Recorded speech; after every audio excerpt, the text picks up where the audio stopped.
ICC champions trophy 2025 में पाकिस्तान की आखिरी उम्मीद भी टूट गई है और बांग्लादेश के बॉलर्स ने पाकिस्तान से बेहतर बॉलिंग परफॉर्मेंस देकर साबित किया है कि शाहीन अफरीदी, नसीम शाह और हारिस रऊफ सिर्फ नाम के बड़े बॉलर हैं, लेकिन उनकी कारकर्दगी बिल्कुल ज़ीरो है।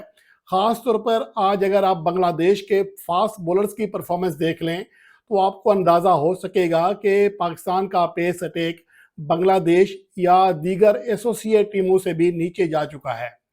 और उसके अलावा आज की रिपोर्ट में जो दूसरी बड़ी खबर है वो है पाकिस्तान सुपर लीग के शेड्यूल के हवाले से उसमें क्या कुछ होने जा रहा है, उसके ऊपर बात करेंगे। और इस रिपोर्ट का आगाज़ करते हैं पाकिस्तान की उस उम्मीद जो आज टूटी है उसके साथ, जिसमें आज न्यूजीलैंड ने हस्बे तवक्को बांग्लादेश को शिकस्त दी। और एक सिनेरियो जो कि एक किसी हद तक जहनों में घूम रहा था कि ऐसे करके वैसे करके अगर ऐसे हो जाए वैसे हो जाए तो शायद पाकिस्तान क्रिकेट टीम का चांस बन सकता है, तो अब सब अगर मगर ख़त्म हो चुकी है। पाकिस्तान और बांग्लादेश की टीमें ग्रुप ए से बाहर निकल चुकी हैं, जबकि इंडिया और न्यूजीलैंड की टीमें यहाँ से क्वालिफाई करने में कामयाब हो गई हैं।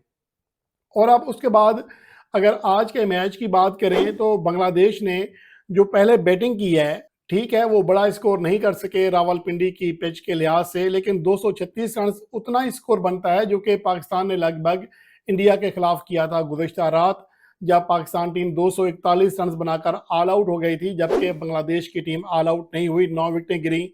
कैप्टन शांतु ने 77 रन किए, जाकिर अली ने 45 रन किए और उनकी टीम 236 रन करने में कामयाब रही।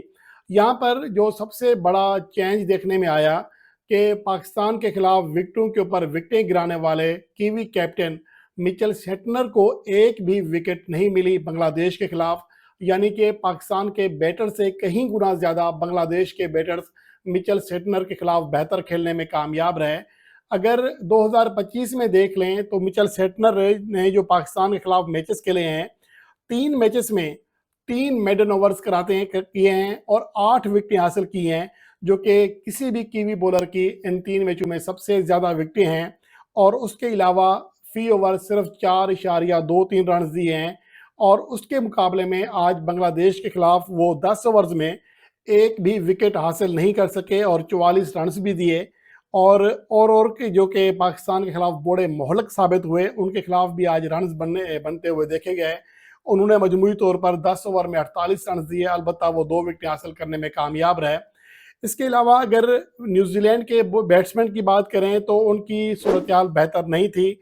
उनकी 15 रन पर 2 विकेटें गिर गई थी, लेकिन उसके बाद शानदार बैटिंग देखने में आई रचिन रविंद्रा की, जो कि अनफिट होने के बाद आज उनका पहला मैच था, पहला मैच खेल रहे थे। 112 रन किए, 12 चौके और एक छक्का लगाया। विकेट कीपर टॉम लेथम जो कि पाकिस्तान में आते ही फॉर्म में आ गए हैं, ट्रायंगुलर सीरीज के फाइनल मैच में 50 स्कोर की, फिर पाकिस्तान के खिलाफ मैच में जो ओपनिंग मैच था चैंपियंस ट्रॉफी का उसमें सेंचुरी स्कोर की। आज एक बार फिर 50 रन की हद पार करने में कामयाब रहे और 55 रन बनाकर आउट हुए।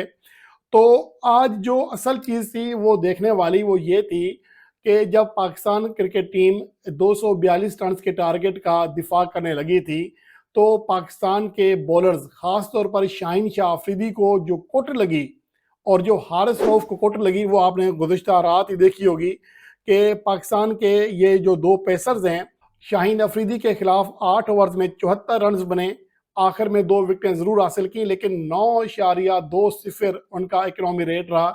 9 से ज़्यादा रन दिए औसतन फी ओवर में। और उसके अलावा हारिस रऊफ ने 7 ओवर में 52 रन दिए, 7.5 रन फी ओवर के लगभग इकनॉमी रेट के साथ।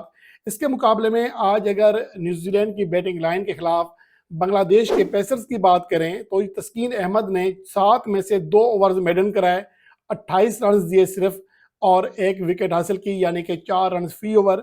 और नहीद राना ने 9 ओवर में सिर्फ 43 रन दिए, 4.80 5 रन फी ओवर से भी कम इकनॉमी रेट से। मुस्तफिजुर रहमान ने 10 ओवर में सिर्फ 42 रन दिए और 4.20 उनका इकनॉमी रेट रहा। जहां पाकिस्तान के बॉलर्स को कोट लग रही थी, वहां बांग्लादेश के बॉलर्स ने रावलपिंडी की उस पिच पर जहां पर बैटिंग के लिए अच्छी एक साजगार पिच होती है, वहाँ पर न्यूजीलैंड के खिलाफ 5 रन फी ओवर से भी कम इकनॉमी रेट से रन दिए। तो आप इससे अंदाजा लगा सकते हैं कि पाकिस्तान के पेसर्स महज ऊंची दुकान फीका पकवान की मिसाल बन गए हैं, जो हर मैच में कुटाई खाते हैं, उनके खिलाफ रन्स बनते हैं। लेकिन दूसरी जानिब अगर दीगर टीमों के पेसर्स देखें, खासतौर पर बांग्लादेश के भी पेसर जो हैं वो पाकिस्तान से कई गुना बेहतर परफॉर्म करने में कामयाब हो गए हैं। बहरहाल आज न्यूजीलैंड की बांग्लादेश के खिलाफ कामयाबी से पाकिस्तान का सफ़र आईसीसी चैंपियंस ट्रॉफी 2025 में ख़त्म हुआ। अब पाकिस्तान और बांग्लादेश के दरमियान 27 फरवरी को जो रावलपिंडी में मैच खेला जाएगा वो महज एक रस्मी कार्रवाई होगी। उसके बाद अब आते हैं पाकिस्तान सुपर लीग 2025 की जानिब, जो कि 10 अप्रैल से शुरू होगी। इस टूर्नामेंट के हवाले से जो इब्तदाई शेड्यूल है वो तैयार कर लिया गया है। अब ये तमाम फ्रेंचाइजेस को भेजा जाएगा, फिर फ्रेंचाइजेस की मंजूरी के बाद, उनकी राय लेने के बाद इसका हतमी तौर पर ऐलान कर दिया जाएगा। इसमें जो सबसे मायूस कुन खबर है वो पेशावर ज़ल्मी के फैंस के लिए या पेशावर के क्रिकेट फैंस के लिए है, क्योंकि इस बार भी पेशावर को शायद कोई मैच ना मिल सके, क्योंकि इससे पहले यही कहा जा रहा था कि पेशावर में 2 मैचेस होंगे, लाज़िमन 2 मैचेस कराए जाएंगे। लेकिन अब इतलात ये हैं कि बाकायदा तौर पर जो ऑफिशियल टूर्नामेंट है उसका कोई मैच वहाँ पर नहीं है। अलबत्ता एक नुमाइशी मैच वहाँ पर दिया जा सकता है, जो कि 6 या 7 अप्रैल को या फिर 5 अप्रैल को होगा। यानी कि टूर्नामेंट शुरू होने से 3-4 दिन पहले खेला जाएगा, पेशावर और मुल्तान के दरमियान, या फिर पेशावर या फिर कोयटा के दरमियान भी हो सकता है। तो इस लिहाज से अगर देखा जाए तो ये एक मायूस कुन खबर है। लेकिन अभी इसमें फ्रेंचाइजेस की मुशावरत शामिल होनी है, तमाम स्टेक होल्डर इस पर बात करेंगे, उसके बाद ही हतमी शेड्यूल का ऐलान किया जाएगा। और इसके हवाले से जो अब तक इतलात आ रही हैं कि टूर्नामेंट 10 के बजाय 8 अप्रैल से भी शुरू हो सकता है, और जो शेड्यूल बहरहाल तैयार किया गया है उसमें 8 अप्रैल को पहला मैच रावलपिंडी में पेशावर ज़ल्मी और इस्लामाबाद यूनाइटेड के दरमियान रखा गया है, और पेशावर ज़ल्मी के ज़्यादातर मैचेस रावलपिंडी में रखे गए हैं। तो इसके हवाले से मुकम्मल शेड्यूल जो है उसकी तफसील आना अभी बाकी है।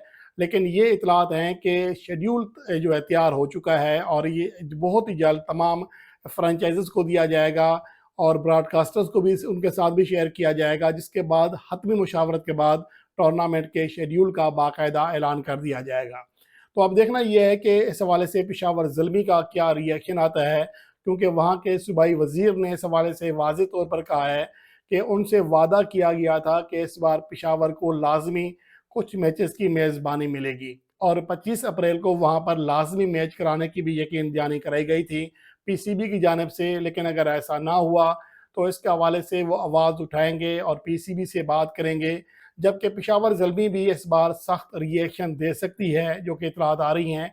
लेकिन अब तक की जो इतलात हैं उसमें पेशावर को पीएसएल 2025 के मेज़बान वेन्यूज़ में शामिल नहीं किया गया।